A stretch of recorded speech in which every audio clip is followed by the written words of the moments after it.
Hi, I'm Michelle Fink and I teach non-fiction writing at Victoria University's Professional Writing and Editing course. In the last few classes we've been looking at listicles. Listicles are list articles. They're ubiquitous these days. Is it journalism? Is it infotainment? We've been considering some of the issues around listicles. Are they legitimate communication tools or are the scourge of journalism? To that end, we've talked to Michael Schlechta from The Age to find out what The Age online thinks of listicles and how he sees their use increasing. Hi, I'm Michael Schlechta. I'm The Age online editor. The online side of The Age is a very national approach to it, has a very national approach to it.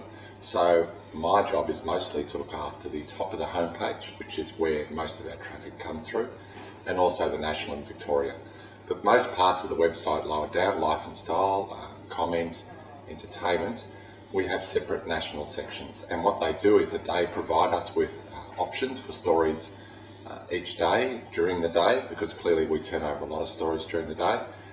And their role is to provide us content which we believe will work well at the top of the homepage. And we make a selection from those stories each day. And how long those stories stay on and how we approach them will, to a large degree, depend on the readers, because we are very audience focused about what people want to read.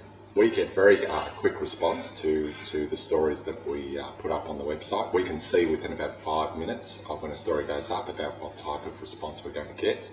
We have a program called Chartbeat, which is used all around the world, and what that shows is automatically how many people are clicking on that story and reading it, and for how long. So that's terrific feedback for us, and clearly a story which is not doing so well, we may try to change the way we present that. We may change the headline, maybe a picture if there is a picture involved, but generally speaking, we'd like to keep stories up for longer, the stories that we believe our audience wants to read more. We like to use listicles in the mix. I mean, we have everything from long-form journalism to video, to breaking news stories, and certainly listicles are a terrific aspect in the mix of stories that we like to present each day.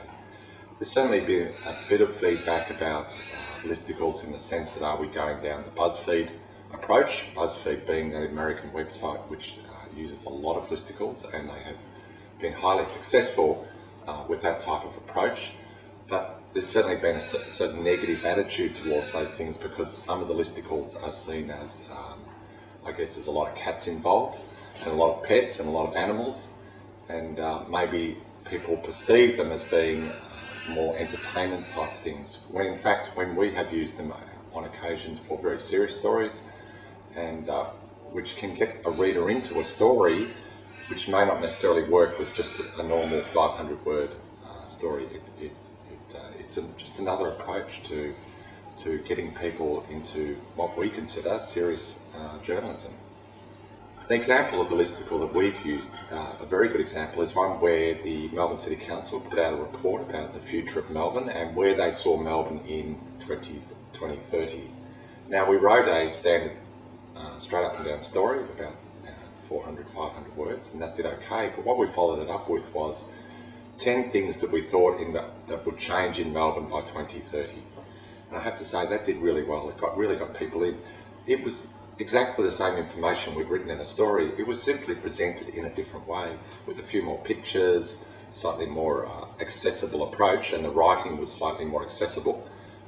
But the fact is that the information was exactly the same, and we probably got better feedback and better response from our audience from the listicle than we did from the straight story. So that was certainly an approach that we would like to repeat.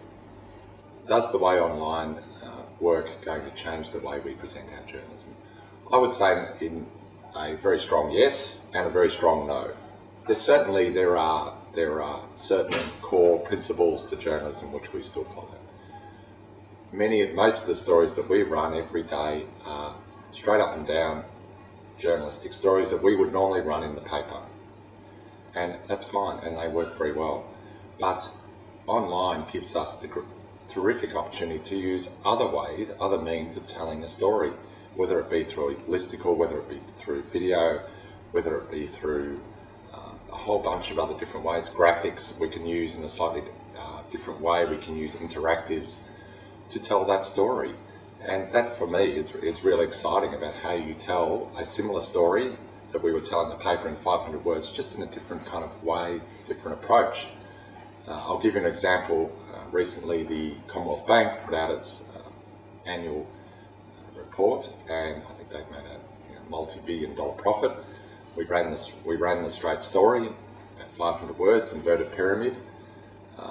I don't think many people got past the first 2 or 3 paragraphs, and it certainly didn't attract a lot of interest. And we took it off the site within about 20 minutes, half an hour from when we put it up. There just wasn't a whole lot of interest.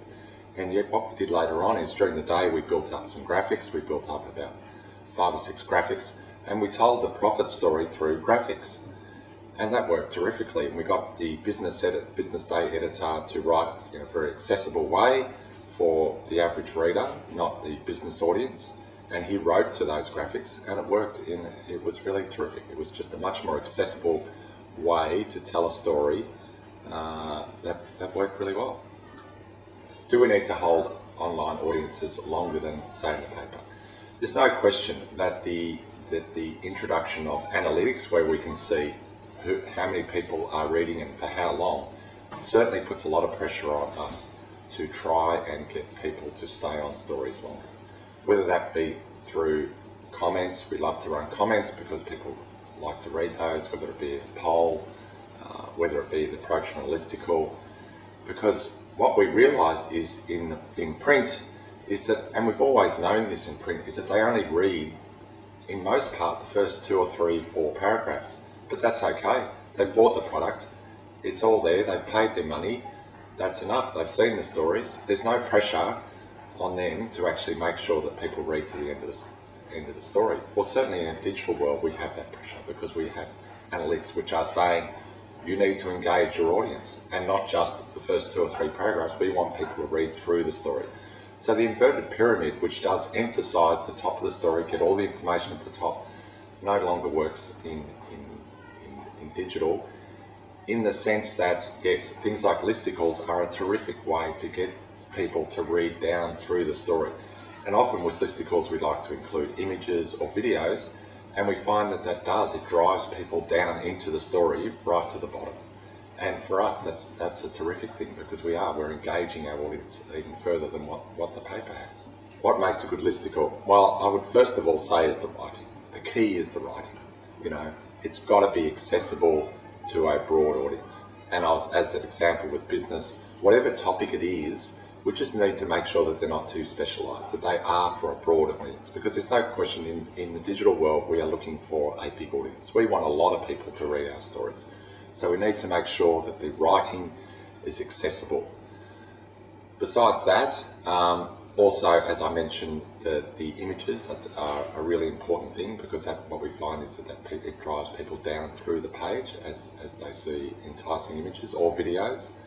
And also just the formatting. We need to make sure that the formatting is also accessible. And I mean in the sense that the headlines are nice and sharp and clean and look good, and the images work really well with it, and then there's not too many interruptions with the story with the listicle as you go down through it. It's nice and clean and accessible, and I think that certainly makes a successful listicle. If you have a look at things like BuzzFeed, you see that they're generally full of images, accessible writing, and that drives a lot of people to their site.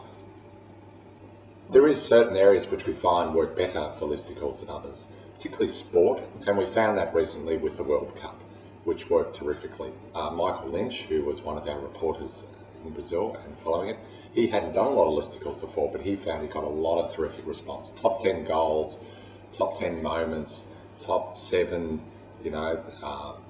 controversial incidents. He went to town, basically, and we got a lot of terrific response from it. And of course, those types of things work great with images.